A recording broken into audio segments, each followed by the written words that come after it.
இன்றைக்கு இந்த கோவை மாநகராட்சியினுடைய ஊழல் மிகுந்த இந்த கோவை மாநகராட்சியினுடைய மாமன்ற கூட்டம் நடைபெறுது. இன்னைக்கு பாத்தீங்கன்னா இந்த கோவை மாநகராட்சியில் பாத்தீங்கன்னா மாசம் கூட்டம் நடத்துங்கிறது அதாவது மாமன்றத்தோட இதுங்க. மக்களை பத்தி கவலைப்படாத திமுக மேயர் கடந்த மாசம் கூட்டம் நடத்தல. இன்னைக்கு பாத்தீங்க அப்படின்னா இந்த 3 நாள்ல பாத்தீங்கன்னா கிட்டத்தட்ட 119 சப்ஜெக்ட் கொடுத்துருக்காங்க. இங்க இருக்கிற இந்த திமுக கவுன்சிலர்ஸ் யாராவது இந்த சப்ஜெக்ட் படிச்சிருப்பாங்களான்னு கேட்டு பாருங்க.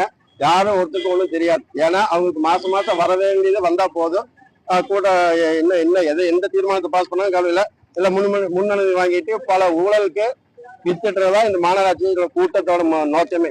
ஏன் அப்படி சொல்றேன் அப்படின்னா இன்னைக்கு மாநகராட்சியை குப்பைக்கு தனியாருக்கு டெண்டர் விட்டாச்சுங்க. விட்ட அப்புறம் பாத்தீங்கன்னா பல கோடி ரூபாய் மாதம் 3 மாதத்துக்கு ஒரு ரூபாய் பல கோடி ரூபாய் குப்பைக்கு ரோட்ல மண் எடுக்கிறதுக்கு செலவு பண்றாங்க.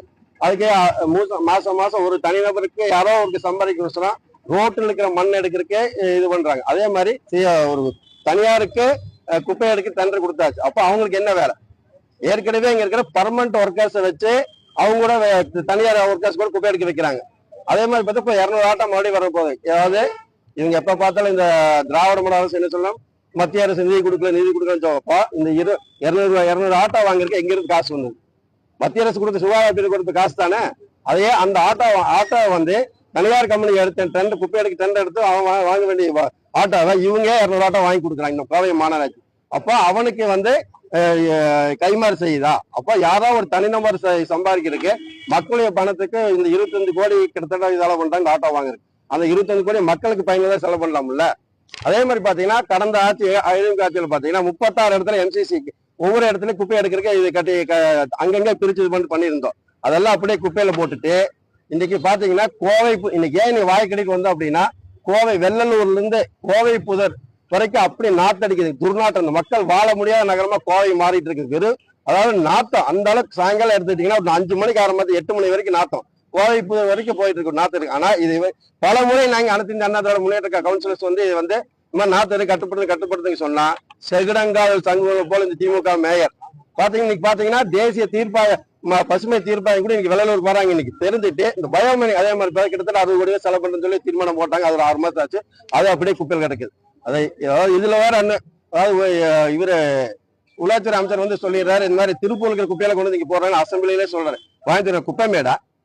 அதாவது இந்த வெள்ளலூரில் சரி பண்ணல அப்படின்னா கண்டிப்பாக அனைத்து இந்திய அண்ணா திராவிட முன்னேற்ற கழகம் கண்டிப்பாக இவங்களுக்கு பாடம் படிக்கின்ற வேளையில் ஆர்ப்பாட்டத்தை கையில் எடுக்கும். அதே மாதிரி பாத்தீங்கன்னா கடந்த 5 ஆண்டு காலில் இந்த கோவை மாநகராட்சியில் அதாவது நான் உண்மையை தான் சொல்றேன்.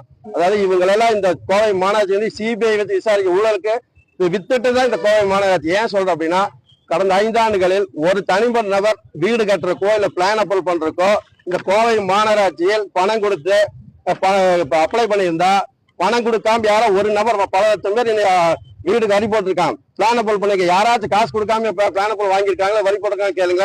இதுக்குதான் விசாரணை ஸ்பெஷல் டீம் போட்டு விசாரிச்சு இந்த கோவை மாநகராட்சி ஊழல் மிகுந்த கோவை மாநகராட்சியை கலைக்கணுங்கிற அனைத்து இந்திய அண்ணா திராவிட முன்னேற்ற கழகத்தில் கோரிக்கைங்க.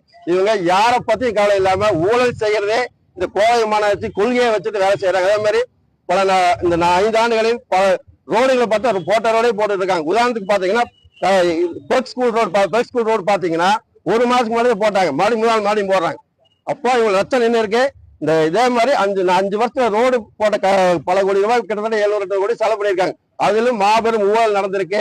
ஆகவே இந்த கோவை மாநகராட்சி ஊழலுக்காக கலைக்கப்பட வேண்டிய மாநகராட்சி தான்.